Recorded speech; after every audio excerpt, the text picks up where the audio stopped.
These are the planes that won wars. Proud veterans of the days when heroes fought in the skies.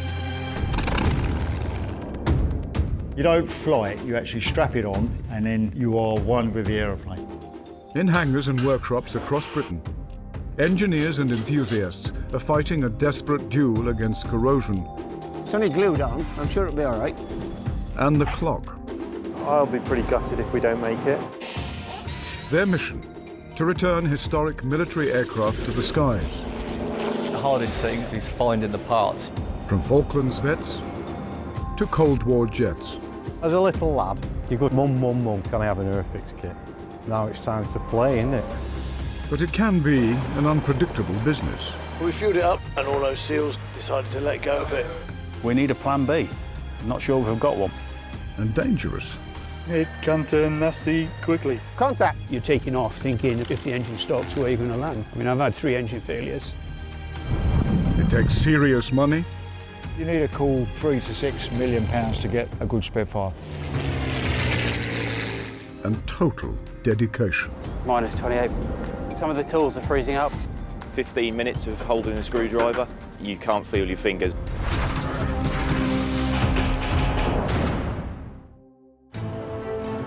This time on Warbird Workshop, the British military veterans fighting to keep the red flag flying.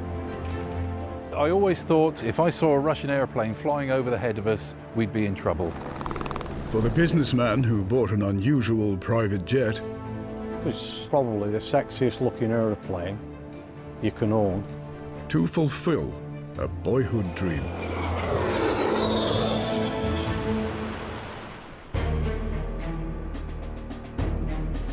Close to the South Wales coast stands the airfield at St Athan,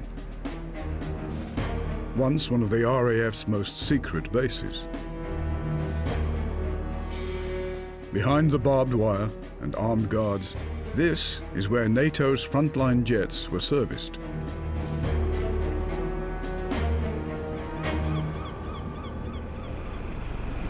Hey, take it up a bit, Derek.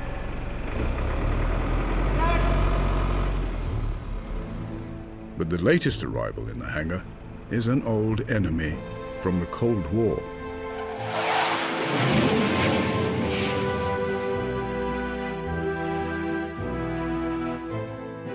This L-39 Albatross jet was built in communist Czechoslovakia and trained the Warsaw Pact's elite combat pilots. Bring the wing down, don't take my note. I say bring the wing down from the trestle. Down, Derek! Down, Derek! Now it's being restored by Chief Engineer John Sparks and his technical team. They'll rebuild any plane, but jets are a speciality.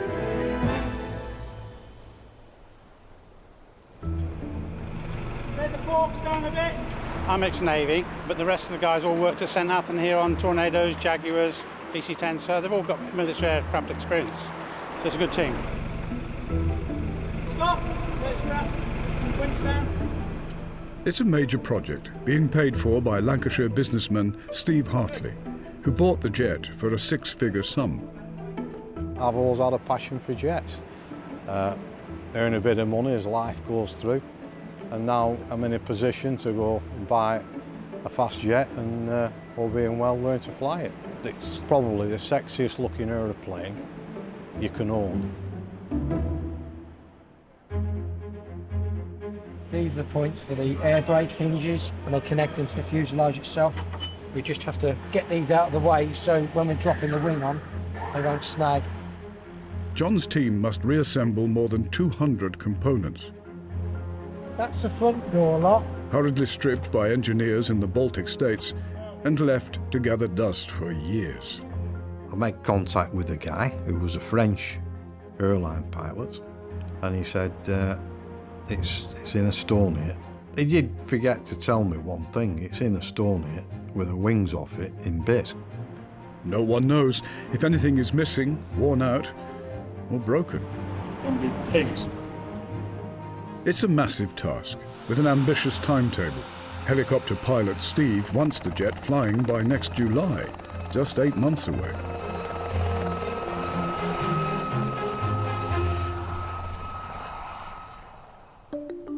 Born in a council house in Blackburn, Steve's dad was an RAF veteran who became an engineer with English Electric building Lightning fighters. My dad took us to an air show. I remember Lightnings flying at an air show. Wow. And all along, when I was at school, what did I draw? I drew fast jets and racing cars. As a little lad, you said to your mum, can I have an Airfix kit? And you stick it all together. All that. One day I might be able to afford one of them. Morning, ladies. Morning, Steve. Anything of any interest? Steve left school at 15 with no qualifications, but now he builds bridges for a living. So you're going to take that, and you're going to take them all? The firm he founded has an annual turnover of more than £50 million, but he recently sold out to a massive American multinational company. Has that got a fuse to backing strip there? It has, yeah. So we've got a backing strip that's connected to this one. Yeah. He hasn't got a license to fly a jet, but he's not concerned. The L-39, it's a jet trainer, so it should be quite easy to fly. I think anybody who can fly a normal fixed-wing aircraft will be able to fly one of these.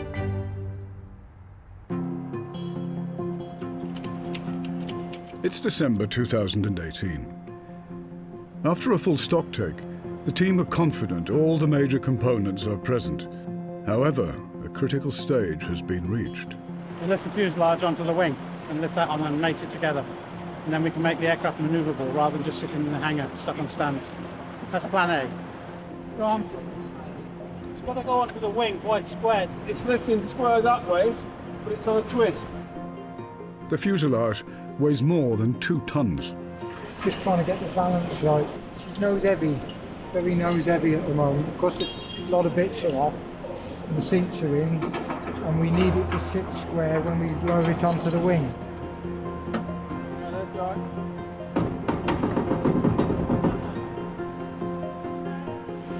Never drop one. I've heard of people that have dropped them, but it's mainly overseas. We try and get everything belts and braces with us. The shackles are different sizes. It's a zero tolerance fit. Obviously you don't want it to be loose because it's the wing that's holding it onto it. I'm nervous every time. They're old airplanes, and but if you didn't do it for a living, what else would you do?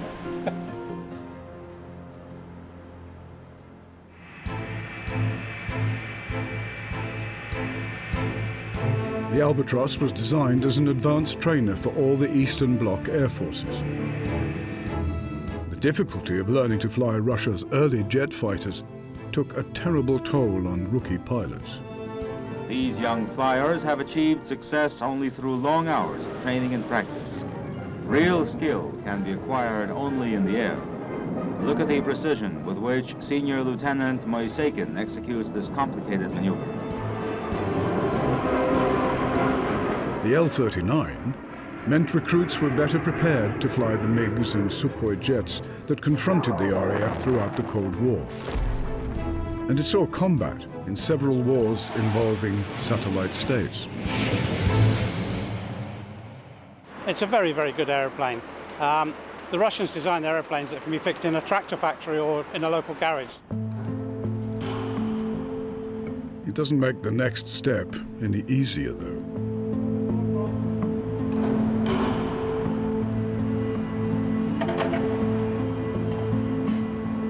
One wrong move could write off Steve's new jet.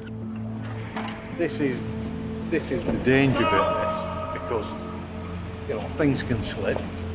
You can jam little pipes and all that. Come down a bit, Steve. Can we have a couple of eyes watching the front and eyes watching the back? We'll move the stand of the wing rather than the airframe. Down a touch. Stop. Don't come down. Stop. They must line up 2 holes on components that together weigh 7 tons.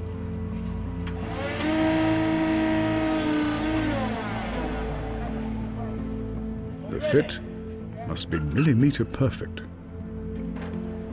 Again. Again. One more. That looks pretty damn good from here. At last, the wings and fuselage are reunited. Stop it. Hold it, hold it. Now John and the team must hammer home giant bolts that keep the two parts together. The back of the wing needs to come up, so I'll just do that now.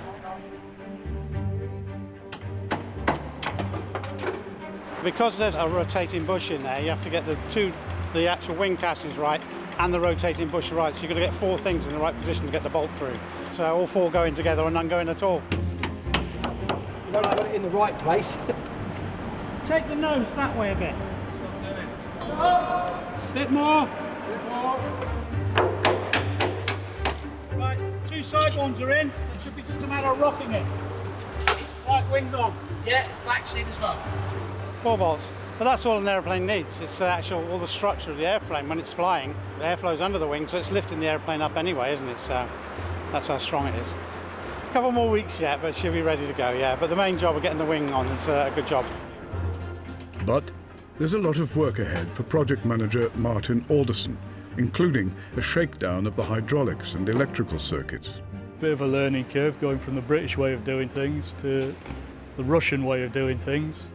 To pass the time, Steve pursues his other hobby.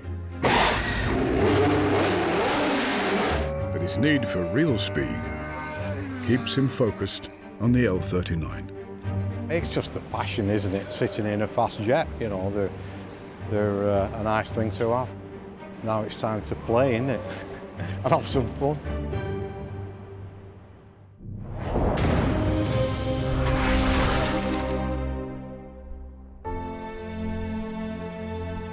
RAF St Athan was for 50 years the UK's biggest plane servicing base. Every week, dozens of frontline jets would fly in to be made ready to go back on duty. But now, Hangar 1 has a new role. Home to many of the UK's private jet warbirds. Effectively, Horizon Aircraft is an MOT station for aircraft rather than cars. So we operate about 80 aircraft all around the country and around Europe as well, so we've got some there. And they come in here for their servicing. Military jets are a niche market. You've got to be able to afford to keep them there. They're cheap to buy, very expensive to maintain and run. On average, about £2,000 for every hour flown.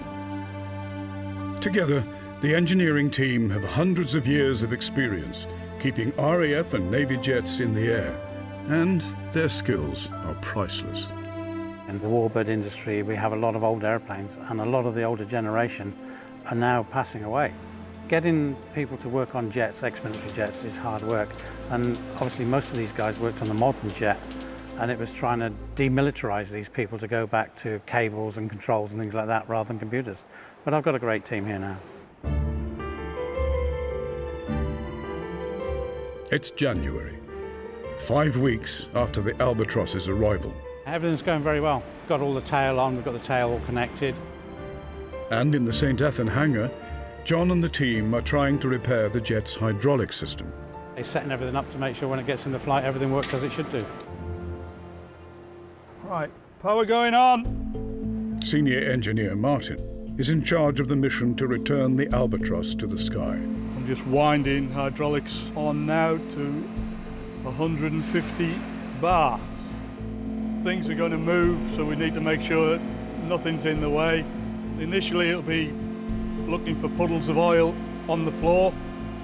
If you've got a leak, you'll eventually lose your hydraulic fluid, so you lose your pressure, which then means your undercarriage doesn't work, your flaps don't work, your air brakes don't work. Right, you happy? Undercarriage up.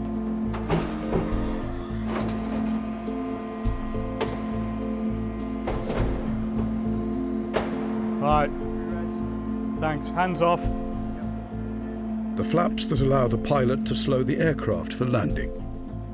Flaps to half. Okay, flaps fully down. Flaps half, up to half. Flaps fully up.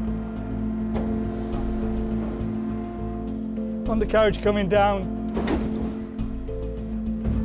You don't want problems up there. I'd rather have the problems down here where I can fix them.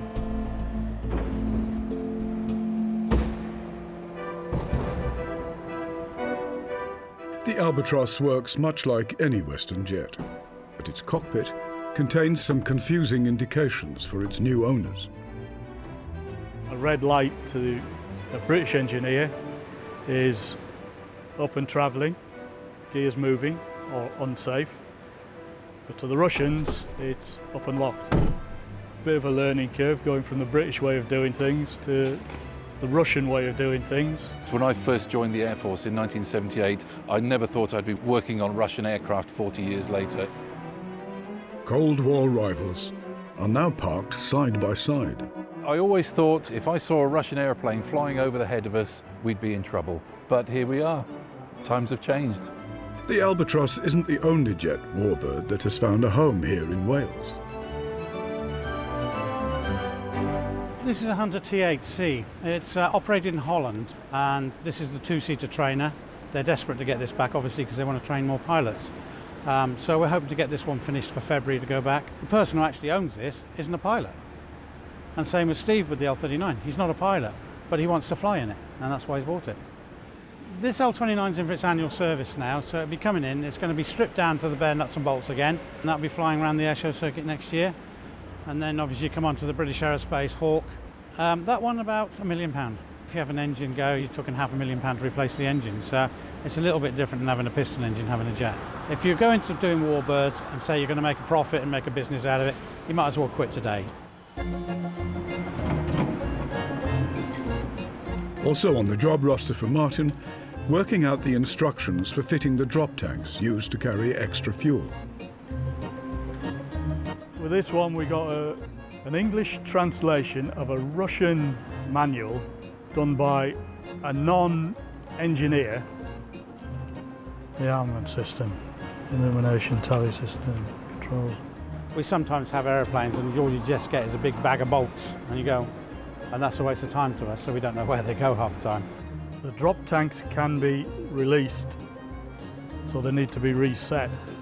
But details are often lost in translation. The liquid sheep is a hydraulic ram. Mud strainer is a filter. It can be confusing. And sometimes trial and error is the only way. It's not over centre, is it? I bet that's something to do with there. They're always different. So this one could be exactly the same day built as another L-39, but it won't be the same. In a month or so, I'm going to ask for a pilot to jump in this and take it flying. So I've got to be 100% confident that everything's going to work. There's no laybys in the sky, you can't just pull over. That's it, there's only one way and it's down. Danger is part of the thrill of owning and flying a Warbird. And Steve likes risk. What I've done with the brake, Steve, I've left the brake pedal, so when you're flat on brakes, you can just move across to the throttle. Today in North Wales, he's indulging another of his hobbies, racing vintage Formula One cars. When you buy these cars, people say they're ready to go, but they're so complicated. When you actually strip them down and go through them, you realise that what's changing, this what's changing. I suppose it's the ultimate, isn't it? If somebody says Formula One and you get in one, you know you're in the fastest thing you can play in.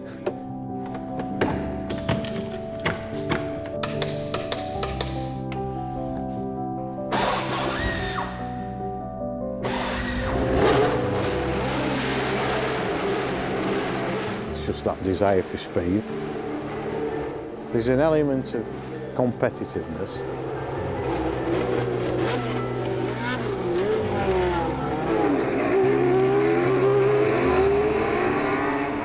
And then there's an element of danger, and it's like the jet fighter.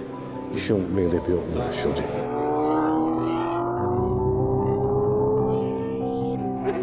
This season, Steve will be racing at circuits in Belgium, France, and the USA.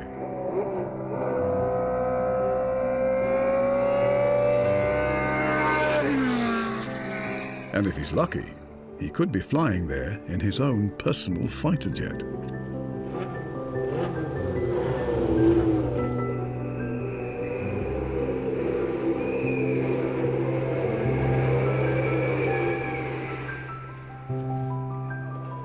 I suppose you always do, saying how lucky you are.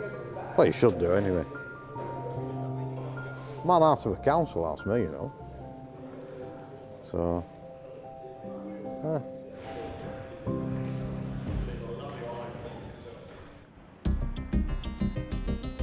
Back at St. Athan, it's time to check the emergency systems on the Albatross. You never want the pilots to use the emergency systems. They're there for a reason, but you never want a pilot to use it. A lot of times we check the emergencies because they've never been used, so we don't want them to be used. What we'll do is an emergency down for the undercarriage, emergency down for the flaps. We'll extend the ram air turbine, starting with the undercarriage, which is the round one, pull it up and back. The plan is for an experienced test pilot to be brought in for Steve's first flight. I see the dangers of it. Flap, second lever, full flap. But I want to learn to fly it, land it, do everything that you can with it. But in essence, you don't really want to do it on your own. Rat. If the electrics fail, puts the fan down into the airflow. Select air brakes. Yeah. The air brakes open. It's beginning to look as a complete aeroplane. There's still quite a bit to do on the connection side of it. Then within the next few days, hopefully we'll be able to take it out and start the engine up. So you've got to make sure that works okay. But the tests to come are high risk. Anything gets hot or starts burning, it can turn nasty quickly. And Steve gets a stark safety warning. If anything goes wrong, if you see me jumping out, I'll be following. try and be ahead of me. Starting micro.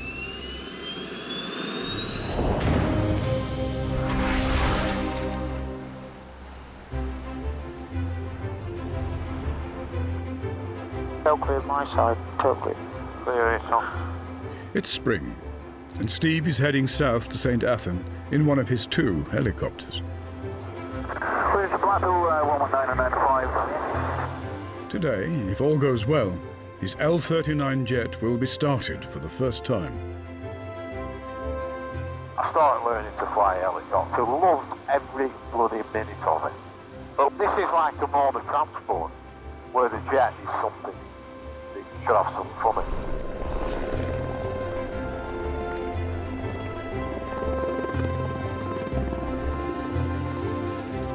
The way out of the hangar is being cleared for Steve's Albatross. I'm just trying to work out how I'm getting enough space at the moment. Roll the hawk back, we've got a couple of feet to spare, which will give us a little bit more room. Its jet engine hasn't been started in years. Can someone grab a battery? If you don't know how it fits, give us a shout and I'll do it. Back slowly.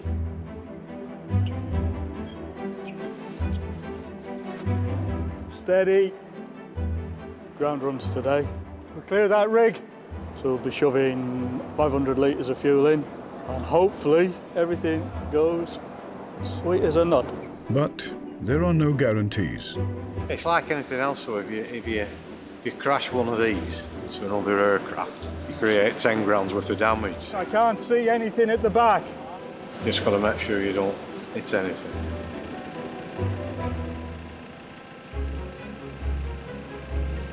Today is a landmark moment for Steve. A big step nearer to fulfilling a lifelong ambition. About 13 years of age, my dad says, "What are you going to do when you leave school?" And I tell him what I wanted to be. I want to be a fast jet fighter pilot. And he went, "Nah, forget it, Steve. You're not good enough. You're not clever enough." As time goes on, you think, that's doable, is that?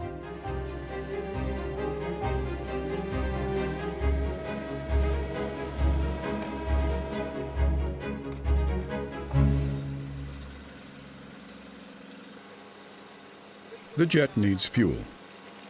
There's nothing in there. Nothing. 500 litres, please. But Martin's worried. All right. If you see any fuel dropping out, Luke, give us a shout. No worries. Fingers crossed. We think we've got all the connections, but you never know until whether you've got them tight until you put the liquid in. Hopefully it all stays in. It takes 10 minutes to half fill the tanks. Cheers, Luke.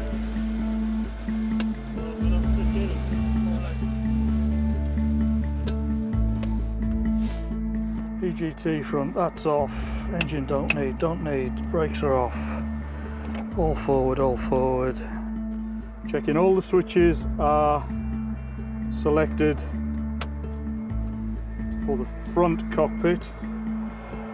Just making sure virtually everything is good to go. It's easy for jet engines to have like a leaking pipe near the engine, and that's the big danger with jets like this. It sets a fire, really easy. Not nervous, just wary of what can go wrong. Anything gets hot or starts burning, it can turn nasty quickly. So as it's the first run for a few years, we're getting a fire truck over, just as a precaution. Hopefully it's going to go very well. You can never tell with aircraft, not when they've been sat on the ground for a while. They can be temperamental, but hopefully she will light up in the correct sense.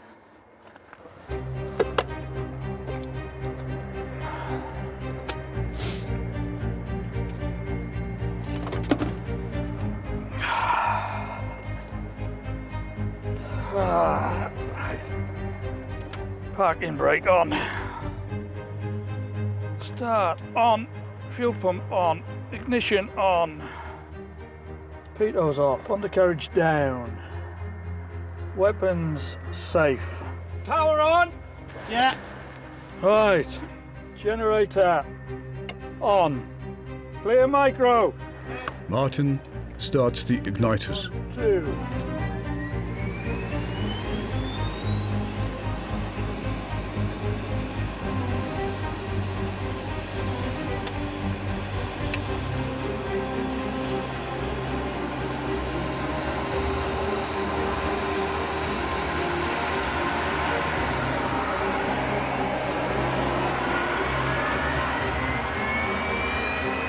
Within seconds, the jet is at 80% thrust.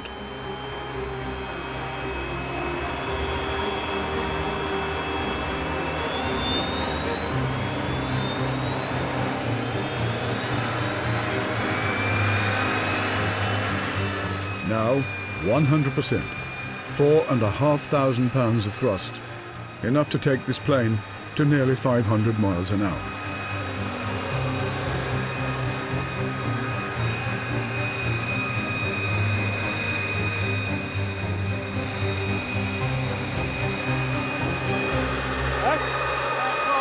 Aircon and canopy. Yeah. Steve's jet does exactly what they hoped. You doing well? Sorry? Good? Yeah. The Albatross is almost ready for takeoff. Oh, brilliant. Very pleased, yeah, very pleased. Now what we'll do, let it cool down, let the guys have some lunch, and then you can come out and jump in the back and we'll start it again. Good day's work. Yep. Good day. Took longer to get it out of the hangar than it did to actually do the job. No leaks either. He'll be smiling better when he's sat in the back. And I go, it's all yours. It's a big boy's toy to him. Get his hands on it today. A low powered run. Throttle set, contact. Set, contact. One of the few British pilots to have flown an L-39 knows what comes next. Warbird veteran Taff Smith owned the first one in the West. I'd mortgaged my house, mortgaged everything I had to get an airplane that was ex-Gaddafi. ex-Libyan Air Force. I went over to Hungary to the Slovakian Air Force for technical college training. And then I went over to the Czech Republic and flew their airplanes with the test pilots. Were great guys. It's a lovely, lovely airplane. They were hand-built in Prague and they were always beautifully made. All the riveting, all handmade, just like a Ferrari. The instrumentation was very, very good.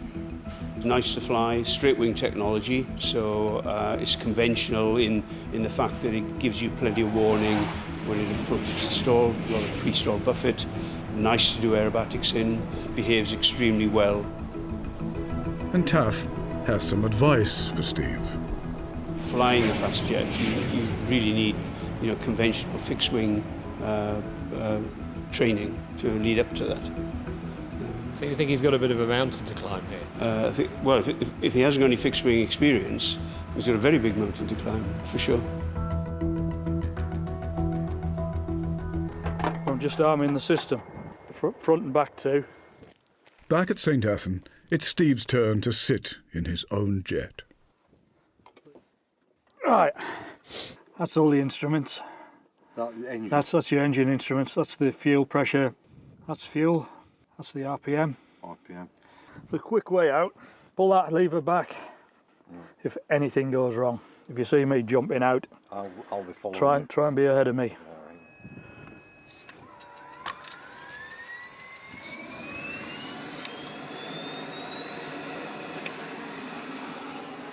Clear main.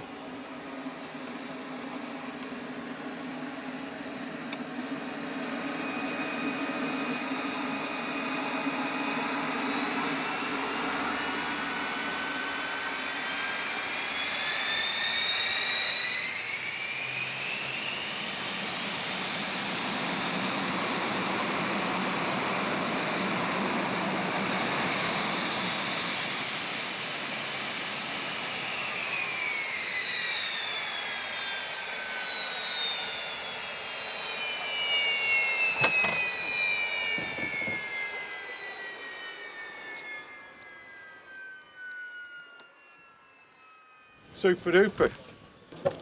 There you go, you're in. Right. Then there's another one there.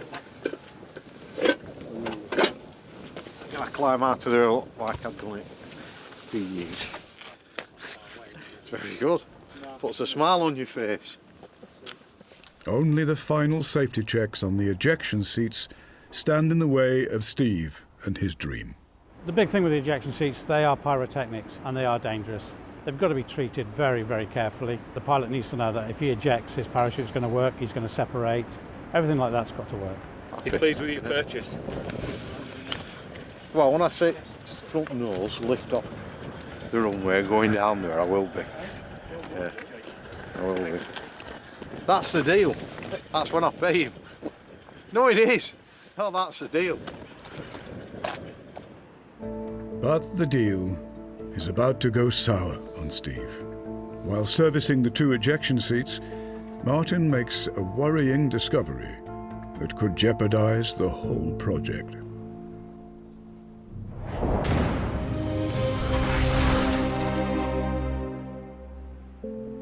After nearly 7 months of work on the L-39, Chief Engineer Martin and the team at St. Athan have made a discovery about one of the ejector seats that is so serious it could put an end to the project. I refitted the front seat, that went no problem. The rear seat has been changed. The guys in Estonia are a bit naughty. They'd robbed one of the seats out, and we know because John Sports took all the serial numbers. The team must find the missing seat in Estonia, or source lethal Semtex explosives for its replacement. Neither option is going to be easy. As soon as these rocket packs are installed, the aircraft's ready to go. The trouble being, because it's a Czech airplane, getting parts from the Czech Republic here, especially explosives, has been the problem. But it saves your life at the end of the day, so you need the right things in there.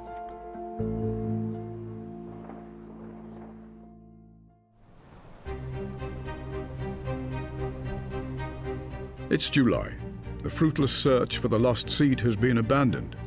For 2 months, John and Steve had been scouring Europe for explosives and someone who can supply them legally to the UK. Unfortunately, there's a waiting time for the cartridges that detonate the seat out, and then when you find people that will deal with you, then you need a special explosive licence to transport them. You may need an import licence for importing explosives. So that's the frustration. After all the hard work rebuilding and testing the L-39, the project has stalled.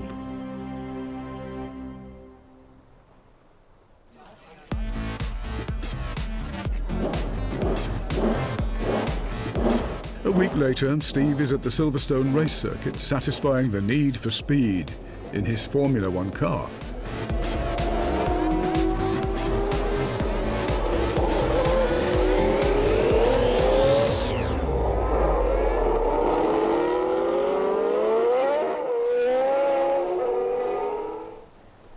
As for the L-39, he's made a big decision.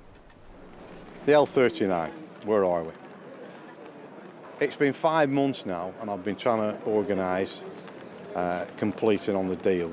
But unfortunately, it became such a pain, and I never ever thought we'd sort it out. I bought another aircraft.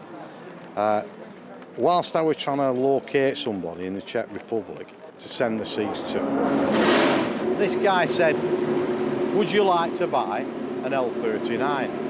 A real top-notch, out of the factory, fantastic L-39, but it's not cheap. But when I saw the aircraft, I went, wow. So, unfortunately, I bought it. Steve's jet has stood gathering dust in the hangar for more than 6 months. It's about to be replaced by a newer model. It's being flown from Prague. I had to send her some money over, uninsured, to people you don't know, and in exchange, you trust them to send the aeroplane over. But everybody stuck to their word, and all being well, it's nearly here. Good afternoon. Continue visual approach at runway 25. QNH is 1015. Hey, sweetheart. Back home in Lancashire, Steve's wife, Moira, is understandably concerned. I know. I mean, I'm on ground. We just literally stood on runway waiting for it to land. Right, sorry, love. I know it is. Hey, sun shines out here. Oh, he's here.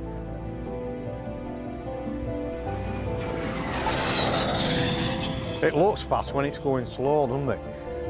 Yeah, I've Roger, runway 25, clear to land, service wind 280 degrees 16 knots. 556, line up and ready, runway 25. 561, runway 25, 430.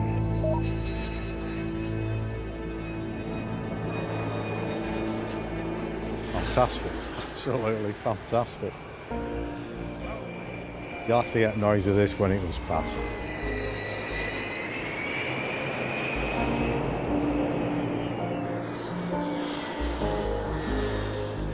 Come all this way, at last turning you got wrong. You should have turned into anger and turned into the... Looks all right, that, doesn't it? It's beautiful. The jet's being delivered by test pilots from the Czech factory. Hello, nice to meet you. Thank you. Nice to see you. Okay. Good flight? Yeah, it was fine, but first in the morning was the weather not very expected there, but it seems to be through the day. No, this looks in very good nick. This looks almost as good as that one did. I will get this one sorted out, get it on the register, get it airborne. It'll be no different to the other one, apart from I ain't got to put it together. All that remains is for the Civil Aviation Authority to change the jet's registration paperwork from the Czech Republic to the UK. With Britain still officially part of the EU, it should be a simple process. But it isn't.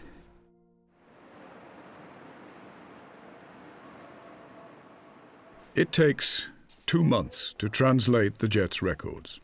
We need the whole history of the airplane, from the day it was built. Because this one's come from the Czech Republic, most of the paperwork is in Czech. So a lot of the time has been deciphering lots of hours and pilots' names and things to get it. And this is the sort of thing we get. So we've had to take all this information from these books, which are very good. A lot of them are in foreign languages, so we have to decipher all that, make up what they call an airworthiness notice, which tells the CAA the history of the aircraft, what modifications it's got in them. That's been the delay. The paperwork has taken longer than the aircraft to build on the modification, really.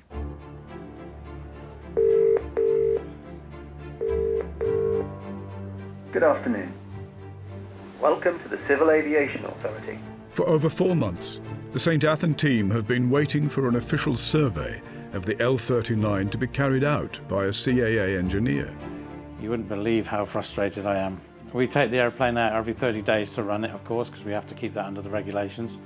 And it just sits there, and we just bring it back in, and another 30 days, we take it out again, burn some more fuel off. It's ready to go. Documentation's ready to go. Everything's ready to go. It's just a survey and a piece of paper that's to be signed. For aircraft certification, please press 2. Calls go unanswered, Airplane is currently unavailable. sometimes unreturned. Please leave a message after the tone. We're just waiting for them to confirm that I've written everything they want to write in a piece of paper for them. I've done as much as I can, and that's as far as I can go. Steve is still determined to fulfill his lifetime dream. He has a test pilot lined up and even a hangar waiting nearer to his home. First stage, takeoff flap, second landing flap. I reckon this is more difficult to fly than the real thing. But at the moment, this is the only thing that we've got. The only thing we've got. Frustrating? To say the least, yeah. This has been a boyhood ambition, hasn't it? Yeah, but I mean, at the end of the day, I mean, the CAA don't really care about that, do they? I mean, they've just got a job to do. They're not really bothered about Steve Hartley and his passion. But I feel we're nearly there. I feel we're nearly there. His first jet is up for sale and destined for a buyer in the USA, where owning a Warbird is somewhat simpler.